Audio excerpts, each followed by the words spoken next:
William Blake's London was published in 1794.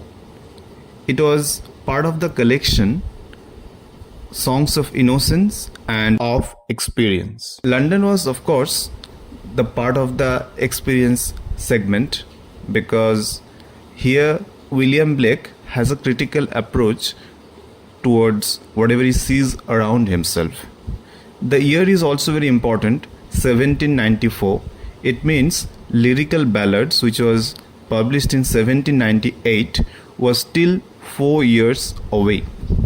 So what is the structure of London? Basically, it's a very short poem. It has only 4 stanzas, but in each stanza, Blake comes up with a striking image and exposes the corruption, the pollution, and the loss of morality in London. London, the city which used to be the pride of England, which used to be the pride of Europe. So the approach is kind of simple. It is the approach of a traveler who walks around the streets of London, and he, in a way, like a journalist, records whatever he sees. Here Blake is using certain phrases to reveal the tension of the city. For example, in the opening stanza, he uses a phrase called charter. Now, what is the meaning of charter? Charter is to give a license or certain privileges to a business house or a company for doing their business. So he is talking about this charter because business was big in 18th century London, and he is talking about chartered street. He is talking about chartered Thames. That is kind of strange, because Thames is a famous river in London. How can it be chartered? That is the problem. Here the word charter symbolizes the materialism and the mercantile culture of London at that time. And the word charter also creates a sense of division. It means some people will get some privileges which the other people won't get. So in the opening line, Blake introduces a sense of division which runs throughout the poem. And in the second stanza, we have another powerful phrase from Blake, which is mind-forged manacles. What is mind-forged manacles? Let us break the phrase.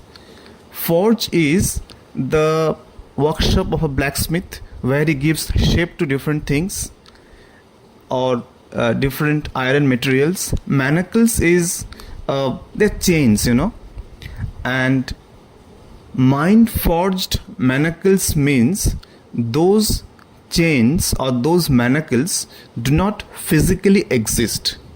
They are produced by the imagination, by the prejudice of human beings.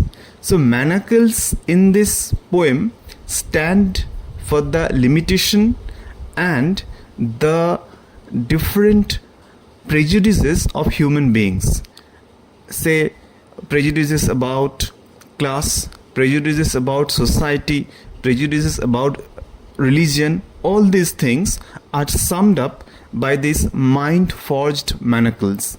It means people are changing and they are limiting themselves. They are losing their capacity to think imaginatively, act creatively because of the stereotypical system. And let me tell you, when Blake was writing this poem, there was this question of industrialization, and Blake had a very ambiguous attitude towards it, and he was afraid that this industrialization will lead to a lot of mechanization, means people will slowly lose their creativity. That's what he thought. And the industrialization also created a problem, like lots of people from the villages, they crowded the city of London hoping for a better life. But if so many people come there, it's very difficult to accommodate them. That's what happened. And he is concerned about all these things in this poem. In the third stanza, he is talking about the chimney sweeper's cry. Chimney sweeper was, an important poem by Blake, and it's not just one poem. He wrote two poems on the chimney sweepers.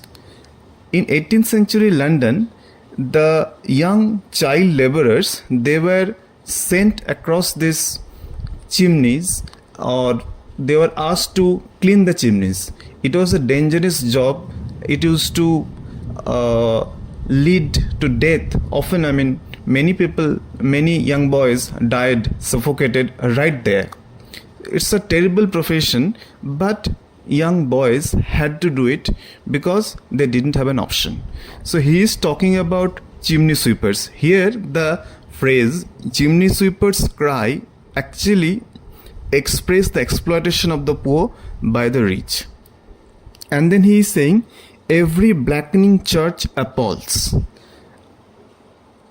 Each word in Blake might have two meanings: blackening, church. So since we spoke about industrialization, one might think, okay, the pollution, the carbon of the industry or the factory, they are putting a layer on the white walls of the church. Could be true. But at the same time, one must remember it could also be a reference to the corruption of the church, the hypocrisy of the church who was, the people of the church who were apathetic to the suffering of the poor. Here we have to clarify something. Blake was not against religion. In fact, he wrote some fabulous things about different myths of Bible. But he was not very happy with this institution of religion like churches. In many poems, like in the Holy Thursday, he criticized the hypocrisy of the churches, that the people of the church, they really do not want to do anything about the poor people. And then he talks about the soldiers. He talks about their blood and the palace walls. This is very cinematic. You can almost see the blood of the soldiers tarnishing or reddening the walls of the palace. The soldiers, they are helpless. They are fighting a war because that is their profession. And the palace walls, the source of power. The walls, once again, is a source of division. In this poem, it is a symbol of division. Those who are inside the palace, their lives are protected. Their lives are okay. And the soldiers are sacrificing their lives to protect those people, those who are in the palace.